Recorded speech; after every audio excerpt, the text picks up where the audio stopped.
Two Australians retire on the same day with the same super balance, same fund, same average return over 20 years. One finishes retirement with $2.4 million in the bank. The other runs out of money completely. Same portfolio, same performance. The only difference is the order in which those returns showed up. And that difference is worth more than $500,000. In this video, what sequence of returns risk actually is, why there is a 7-year window that matters more than any other in your financial life, and the 3 strategies that protect you through it. Most people have never heard of any of them. Let us start with what goes wrong. Imagine you retire at 67 with $630,000, the ASFA Comfortable Retirement Standard for a single person in 2026. You draw down $54,000 a year. The market averages 5% over the next 20 years. On paper, your money should last comfortably. But here is the problem.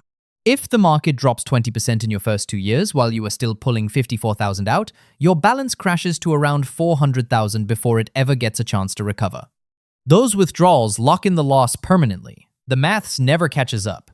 You run out of money 7 years early, not because you invested badly, not because you withdrew too much, just because the bad years landed first. Now flip the order. Same 20-year returns, same average, but the bad years land at the end instead of the beginning. In the first few years, your balance grows while you are drawing down. By the time the bad years arrive, you have a much larger base absorbing them, and you are 10 years closer to the end of your retirement. You barely notice them. Your balance survives comfortably.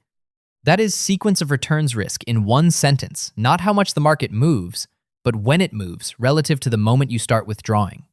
Think about that for a second. 2 identical retirements separated only by luck. You cannot control which order the returns come in, but you absolutely can control how exposed you are when they arrive. Researchers call it the retirement danger zone. Morningstar, Vanguard, and the SMSF Association have all published extensive research on it. The consensus is stark negative returns in the first 5 years of retirement account for roughly 70% of all retirement plan failures. Not bad investments, not low contributions, not high fees, timing. And the reason is mechanical, not psychological. When you are still working and contributing, a market drop is actually good. Your contributions buy more units at lower prices. The moment you start withdrawing, that reverses completely. Every unit you sell at a discount is a unit that never participates in the recovery. Vanguard's own default target retirement funds land at about 50% equities by age 65, specifically because of this phenomenon. Not because retirees cannot handle volatility emotionally, because the maths punishes it harder in that exact window than at any other point in your life. So what are the 7 years?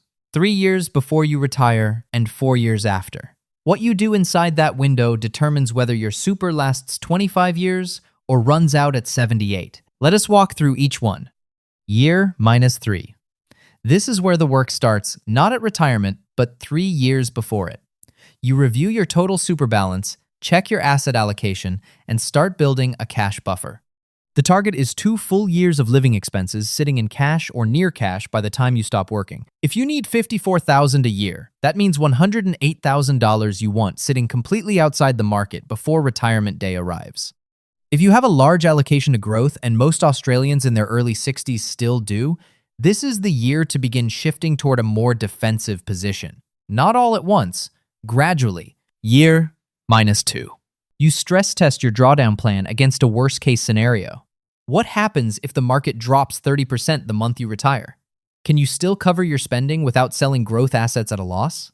This is also when you review your super fund's life cycle positioning. Most large APRA-regulated funds automatically shift members toward conservative options as they age, but the timing and aggressiveness of that shift varies widely between funds. If you are in a self-managed fund, nobody does it for you. The entire responsibility sits with you and your advisor. Year minus 1. The final setup year. Your cash buffer should be fully funded. Your asset allocation should sit at the defensive end of your range, typically 50 to 60% equities, with the rest in bonds and cash. You should know your age pension eligibility, and you should have modeled what happens if markets fall 25% on the day you retire. If the answer scares you, you are not ready. Year 0. Retirement day. You move into pension phase, start drawing income, and your super shifts from accumulating to decumulating. Every dollar you withdraw during a down market is a dollar that never participates in the recovery. This is not opinion, it is compound interest running in reverse. This is the single most vulnerable day in your entire financial life, and most people walk into it with zero preparation for what happens if markets turn against them in the first 12 months. If you are watching this and you know what year you are in right now, drop it in the comments. I am genuinely curious where most of you sit. Year +1, the most dangerous year of all. If the market is down and you are withdrawing, the damage is immediate and permanent. This is where dynamic withdrawals earn their place. The rule is simple. If markets drop more than 10%, you cut your spending by 5 to 10% for that year.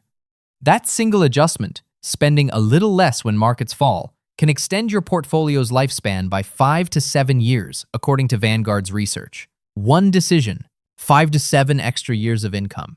That is the kind of leverage that exists nowhere else in retirement planning. Year +2 and 3, still inside the danger zone. If early returns have been poor, the priority is preservation.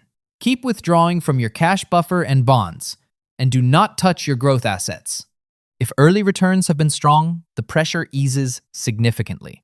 Every good year in this window compounds the safety of everything that follows.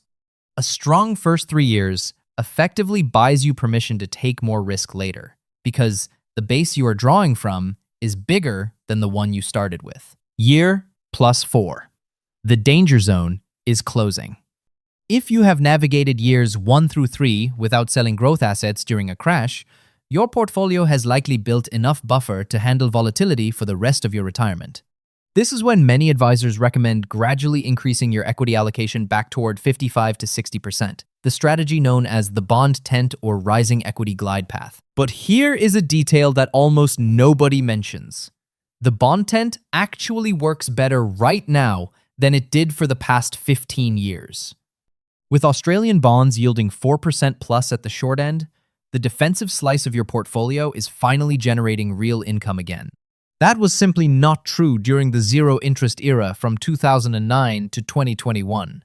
The defensive side of the tent no longer means dead money. It is actually working for you while it protects you. Now that you understand the 7 years, here is where it all sits. Total super in Australia, $4.4 trillion. The average balance at retirement age is around $400,000 for men and $327,000 for women.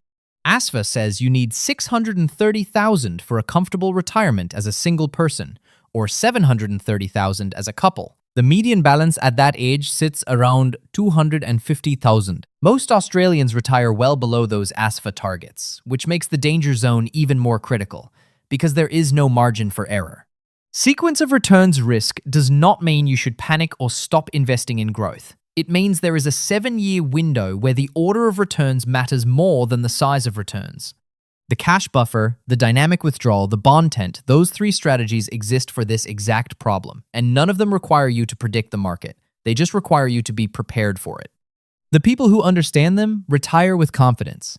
The people who do not are leaving their entire retirement to luck. And after 30 or 40 years of working and saving, that is not a risk worth taking. And luck is not a retirement plan. If this video helped, subscribe and hit notifications. More like this is coming. Thanks for watching.